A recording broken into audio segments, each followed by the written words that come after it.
Fans, welcome back to the Maroon Devil Coaches Show with head coach Sherman Holt as our Maroon Devils get ready to head over to Big Oak Stadium in Robbinsville, North Carolina. And, Coach, I'm just going to tell it like it is. Here on the conference race, we have three undefeated conference teams, and normally these three teams are always in the conference championship race. Our Maroon Devils, Robbinsville, and Murphy.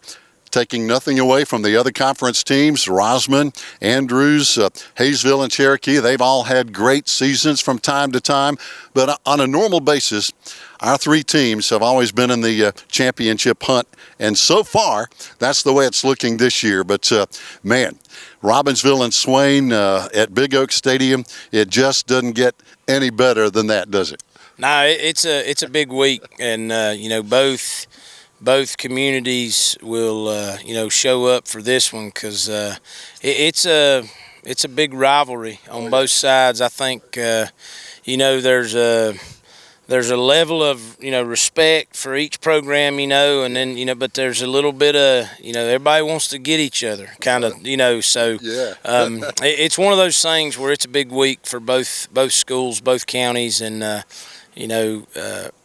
in the last few years, we've had some really close, tough ball games, and we don't expect anything less this time around either, So kids have been locked in, and had a real good practice yesterday that kind of kicked us off, and so just one of those weeks where you got to sharpen it a little bit sharper, a little bit higher stakes. You're playing pretty early on for how that conference is going to finish up. So don't want to take anybody lightly, and definitely don't want to, put yourself behind the eight ball early. So, we're excited for the challenge and opportunity. No doubt. Coach, when you look at some of the individual players, just looking at stats, and some coaches like stats, some don't, but we're so even in so many ways. I know loving their quarterback, and our quarterback, Drew Cody, you look at their per-game passing, 85 to 90 yards a game, almost dead even.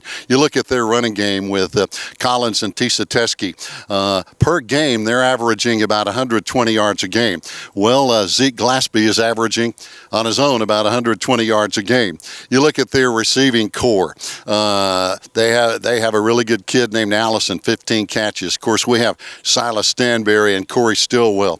Then on defense, you look at they've got a great player, 42 Waldrop, who's a heck of a player. But there are so many similarities in these two teams on a statistical level. It's really interesting to see how close these teams are. Yeah, it's one of those things when you get into your conference play, a lot of similarities in teams, and similar kids. We've got similar kids like they've, so it's kind of crazy how close the stats are as far as individual, team, overall, whatever, and for us. It's one of those things where, they got two really big running backs in Collins and Tisa Teskey, and those two kids is kind of what make them go on offense. And they're big, physical, downhill runners, and not bad defensive players too for them. They're pretty good. Collins kid, he's a really good linebacker. But anyways, it's one of those things where when you're close and you're evenly matched, what's going to kind of set us apart from them, and you got to think about offensive efficiency, like got to take care of the football, can't turn it over, you got to score some points, and then, defensively, can you come up with enough stops, to kind of make them not score. Yeah. And then kicking game's going to be big. Special teams, it might come down to, field position battle or a kick or whatever.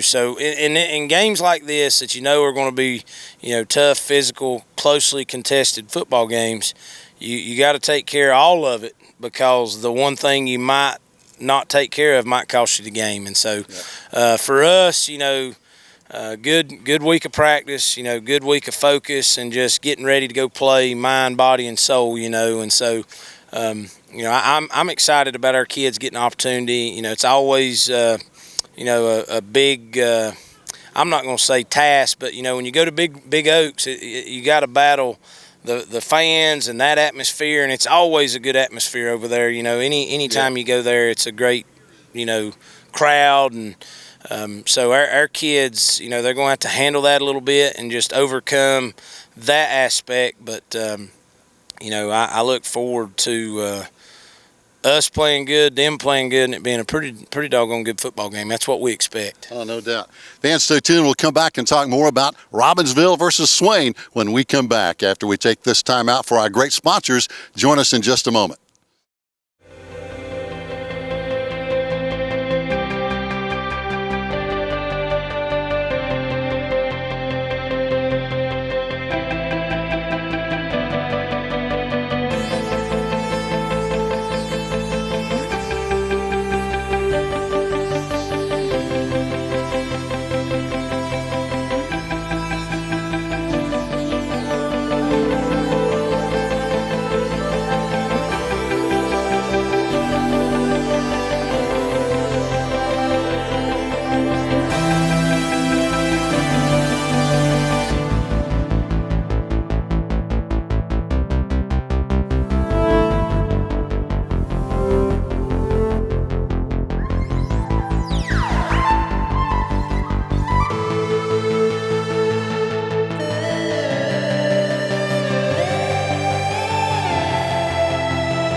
Fans, welcome back as we are talking Robbinsville versus Swain, the first, and again, nothing against any other game this week or last week or next week, but this is the first big conference game among the undefeated teams, Swain, Robbinsville, and Murphy. Of course, Robbinsville's D. Walsh, retired after last year. Coach Lucas Ford coming in, doing a great job, so it looks like they really haven't missed a beat with this Black Knight team. Yeah, Coach Ford does a real good job. I always had a lot of respect for him, and what he was able to do for them defensively the last few years, and then just seeing him step in and take over. He's done a real good job. A lot of people, might question, do you want to follow, a legendary guy like Coach Walsh? And Coach Ford's done a real good job. Most kids are playing hard right now, and they've moved some kids around, but you turn them on, you turn the film on, and you still see the hard, gritty play that you always see from a Robbinsville team, and we know it's going to be physical. Our kids, we wouldn't expect nothing less. And I know Coach Ford, they're going to have their kids ready to go for a physical ball game too. So it's one of those things that there's been some change. You can kind of see a little bit of different stuff, but at the end of the day, those kids play really, really hard. They tackle well. Defensively, they fly to the football, and so kind of similar, very similar, to what you see wearing a Black Knight uniform. But those kids, they played a real good game a couple weeks ago against Hayesville. Yeah. In a game that people at first didn't know how it was going to go. Yeah. And kind of at the end, they kind of opened it up there and kind of won pretty handedly. But they throw the football a little bit more than they have in the past. I'd say that's one different thing that I've seen just in the scouting report. But they still run ISO and buck sweep, and they like toss sweep and counter. They do the same things. They might get in a little different set, but Coach Ford's done a real good job with those guys, and they're playing really, really hard right now, and they're playing pretty doggone good football. Yeah. So. Coach, you're talking about playing physical. Our Maroon Devils are the same style. Our Devils get after it. Now, being off last week, I'm hoping that maybe a couple of the guys who maybe had a little bruise, a little ding, or a little strain here and there might have had a chance to heal up a little bit and feel better coming into this game. Yeah, we were fairly healthy, going into the off week, which is always a blessing. But, guys that, might had a little dinger here and there. We got them healed up and got one guy back that had missed a little time. But it's one of those things where we just focused on ourselves. How much better can we get? Yeah. What can we do every day to kind of improve a little bit? And you always sometimes you worry about the off week. Are kids going to stay focused? Or are they going to just kind of take it as well. We don't got a game, but our kids were pretty focused, and we had 4 really good days last week, and spent some time just on trying to fix some things that we felt like, hey, we've messed this up. Let's get this right. And so that was what we kind of used that week for. And and we went ahead and kind of looked at Robbinsville and got ready and put some stuff in, but basically spent it on ourselves, getting better at just football 101, I guess you could say. And our kids come in really on Monday of this week, and they were locked in, ready to go. We had a real good practice, and that's always good after the off week. How you gonna come into the game week? So our kids had a lot of energy, and they were flying around and had a good physical Monday practice. And so it's one of those things where you're gonna play however you practice, and so. Got to be physical during practice. Got to work on tackling, all that stuff. And we use that off week to get a little better at some things that we hadn't done a real good job at, and still continue to work on improving in the kicking game. That's always something I seen, like in week 3 of college football. Urban Meyer was talking about 3 top 25 teams lost or won based on a kicking game situation. And so you gotta focus on the kicking game. A lot of people sometimes forget about that, but that's something that in these big games that if you don't focus on that, it could come back to bite you. And so our kids have done a real good job, and just staying focused, staying the course. And when you have 2 weeks where you get to prepare, sometimes you get a little antsy, but our kids, they've done pretty good. And looking forward to finishing up a week of preparation and getting to play this Friday. Yeah, Coach, another thing that may play, I'm sure it will at some point in the game, talking with various coaches, not only in the Smoky Mountain Conference, but with a lot of friends over in that very competitive Mountain 8 Conference. Coaches have noticed, and this is no criticism of the officials at all, but they have noticed there seems to be an emphasis on offensive holding. And those penalties, man, when you throw a 15-yard flag out there, those are really, really big, and they can just really shut down drives, can't they? Yeah, any time. I always say you probably could call holding every play. Yeah. I mean, offensive lineman myself, I think I held every single play. I just didn't get caught. And, it's one of those things where you try to tell kids to stay inside the framework, don't get extensions, stuff like that. And, most of the time when you go back and watch it on film, in the heat of the moment, we're all going, oh, you can't throw that, but you go back and watch, most of the time the officials, they do a pretty good job. Yeah. In a game setting, heat of the moment, we're always going to be mad if we get a big run called back. Other teams always go, but I feel like there is a little more emphasis on it. Yeah. We've had some big holding calls against us, Sure. this year. Oh yeah. But we go back and look, and you say, well, you got him by the shoulder right there, or your hands are extended, and you see jersey pulling, and that's stuff that in the heat of the moment we probably don't see, and we're upset, but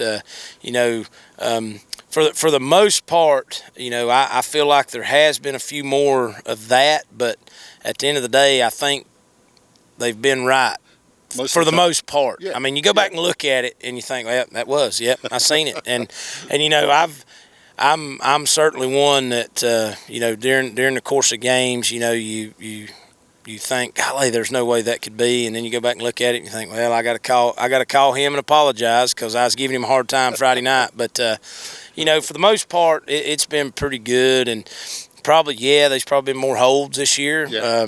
But like I said, I think you call one every play. I mean, technically, hopefully, and most of the time, officials, they do a real good job. Is it at the point of an emphasis on a play? Like if you run toss sweep right, did the right tackle hold the right defensive end and keep him from making a play? You got to throw it. If the backside receiver's holding on toss sweep, probably don't throw it. We all understand that, Sure.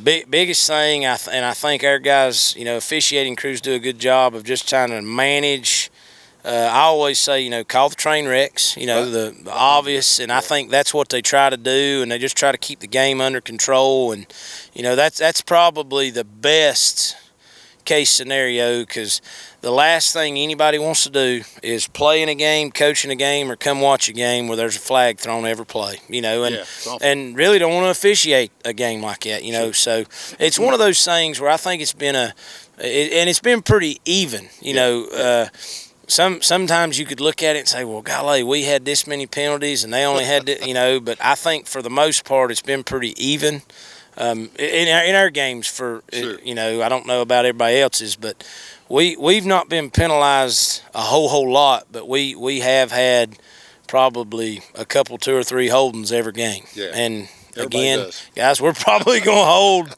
2 or 3 times a game. Yeah. I'm sure we're going to get caught 2 or 3 times, So it's one of those things where, in the heat of the moment, you hate to see them, but it's one of those things you talk about battling adversity and overcoming things. Yeah. And not saying it in a bad way, but, sometimes you got to battle a flag. Sure. Hey, next play mentality. Yeah. And that's, kind of what we're trying to preach to our kids. And, the thing for us is we're going to control what we can control. Hey, let's do what we can do and, let that other stuff be what it is and focus on the things that we can handle and we can do ourselves. But it's exciting time for our conference, because it's two really good football teams going to get to play. And, I feel like this will have some implications on whoever's going to be the conference champion later on down the road. Oh, no doubt. Fans, it's always great talking with Coach Holt. Now, the final part of this, we want to see you at Big Oak Stadium Friday night. The fans are going to be there. There won't be an empty seat, so you better get there early. And join us next time as we talk more Maroon Devil football right here on the Maroon Devils Network.